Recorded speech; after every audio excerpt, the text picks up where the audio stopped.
রাধে রাধে বন্ধুরা। তো আজকে আমি বলতে এসেছি নিজের কিছু একটা নিজের ব্যাপারে। তো তোমরা শোনো আমি কী বলছি, ঠিক আছে? আজ ইউটিউবে সবাই বড় হতে চায়, লাখ ভিউ, বড় ক্যামেরা, বড় বাড়ি।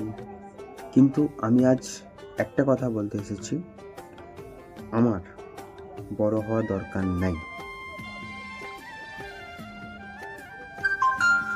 বড় হওয়ার দরকার নাই। আমি কোথা থেকে এসেছি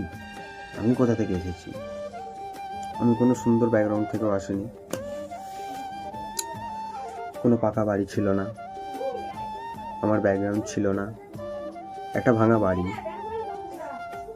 ছাদ ছিল না, পাকা ছিল অ্যাডভেস্টারের ছাউনি, দেখতে পাচ্ছ বন্ধুরা।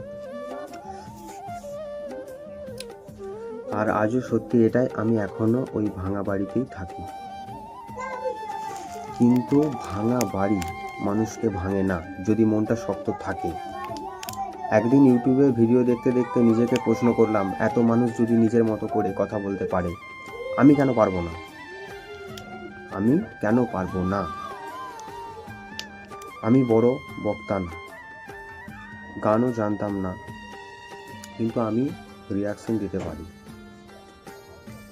মানুষকে একটু হাসাতে পারি। তাই শুরু করলাম ফানি রিয়াকশন ভিডিও। লজ্জা লাগতো, ভয়ও লাগতো, লোকে কি বলবে। কিন্তু একটা জিনিস বুঝেছিলাম, ভয় পেলে কিছু শুরু করা যায় না। ঠিক তো? সেদিন কোনো সেটআপও ছিল না। আজও যেটা আছে সেদিনও সেটাই ছিল। এই মোবাইল, না লাইট, না মাইক, না টাইপওয়ার্ড, শুধু রেকর্ড বাটন আর নিজের মতো থাকা।